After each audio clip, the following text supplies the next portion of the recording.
ರಾಜ್ಯ ಕಾಂಗ್ರೆಸ್ನಲ್ಲಿ ಒಳಚರ್ಚೆಗಳು ಮತ್ತಷ್ಟು ತೀವ್ರವಾಗುತ್ತಿರುವ ಸೂಚನೆಗಳು ದೊರಕುತ್ತಿವೆ. ಸಚಿವರು ಸರಣಿ ಸಭೆಗಳನ್ನು ನಡೆಸುತ್ತಿದ್ದು ಮುಂದಿನ ರಾಜಕೀಯ ನಡೆ ಕುರಿತು ಚರ್ಚೆ ಜೋರಾಗಿದೆ. ಸಚಿವ ಸತೀಶ್ ಜಾರಕಿಹೊಳಿ ಅವರನ್ನ ಸಚಿವ ಜಮೀರ್ ಅಹಮದ್ ಭೇಟಿ ಮಾಡಿ ಪಕ್ಷದ ಒಳ ಬೆಳವಣಿಗೆಗಳು ಹಾಗೂ ಮುಂದಿನ ಕ್ರಮಗಳ ಬಗ್ಗೆ ಸಮಾಲೋಚನೆ ನಡೆಸಿದರು.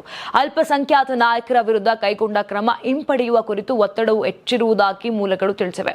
ನೀವು ಸಣ್ಣ ಆಗ್ಬೇಕಲ್ವಾ? ಅದು ಒಂದು ಉತ್ತಮ ಆಹಾರದಿಂದ ಸಣ್ಣ ಆಗ್ಬೇಕಲ್ವಾ? ಪ್ರತಿದಿನ ನಮ್ಮ ಜೀನಿ ಸ್ಲಿಮ್ ನ ಯೂಸ್ ಮಾಡಿ ಯಾವುದೇ ಸೈಡ್ ಎಫೆಕ್ಟ್ ಇಲ್ದಂಗೆ ನೀವು ಸಣ್ಣ ಆಗ್ತೀರಾ. ಇನ್ನು ಈ ವಿಚಾರವನ್ನು ಹೈಕಮಾಂಡ್ ಮಟ್ಟಕ್ಕೆ ತೆಗೆದುಕೊಂಡು ಹೋಗುವ ಕುರಿತು ಚರ್ಚೆಯಾಗಿದ್ದು ಅಗತ್ಯವಿದ್ದರೆ ದೆಹಲಿ ಭೇಟಿ ಕೂಡ ಪರಿಗಣನೆಗೆ ಬಂದಿದೆ ಅಂತ ಹೇಳಲಾಗ್ತಾ ಇದೆ. ಇದಕ್ಕೆ ಪೂರಕವಾಗಿ ಮುಖ್ಯಮಂತ್ರಿ ಸಿದ್ದರಾಮಯ್ಯ ಅವರ ಆಪ್ತ ಬಣ ಕೂಡ ಸಭೆ ಸೇರಿ ಪರಿಸ್ಥಿತಿಯ ಬಗ್ಗೆ ಚರ್ಚೆ ನಡೆಸಿದೆ. ಸಿಎಂ ಮಧ್ಯಪ್ರವೇಶ ಮಾಡುವಂತೆ ಒತ್ತಾಯವೂ ವ್ಯಕ್ತವಾಗಿದೆ. ಇನ್ನು ಸತೀಶ್ ಜಾರಕಿಹೊಳಿ ಪ್ರತಿಕ್ರಿಯಿಸಿ ಸಿಎಂ ಮಧ್ಯಪ್ರವೇಶ ಅಗತ್ಯ ಅಂತ ಹೇಳಿದ್ದಾರೆ. ಮತ್ತೊಂದು ಕಡೆ ಜಮೀರ್ ಅಹಮದ್ ಈ ಭೇಟಿಯನ್ನ ಸಾಮಾನ್ಯ ಸಭೆ ಅಂತ ಹೇಳಿದ್ದು ತಮ್ಮ ವಿರುದ್ಧ ಯಾವುದೇ ಟಾರ್ಗೆಟ್ ಇಲ್ಲ ಅಂತ ಸ್ಪಷ್ಟಪಡಿಸಿದ್ರು.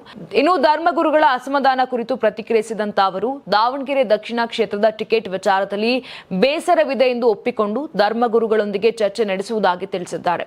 ಒಟ್ಟಿನಲ್ಲಿ ಪಕ್ಷದ ಒಳ ರಾಜಕೀಯ ಚಟುವಟಿಕೆಗಳು ಗರಂ ಆಗಿದ್ದು ಮುಂದಿನ ದಿನಗಳಲ್ಲಿ ಇನ್ನಷ್ಟು ಬೆಳವಣಿಗೆಗಳು ಸಾಧ್ಯ ಅಂತ ಹೇಳಲಾಗ್ತಾ ಇದೆ.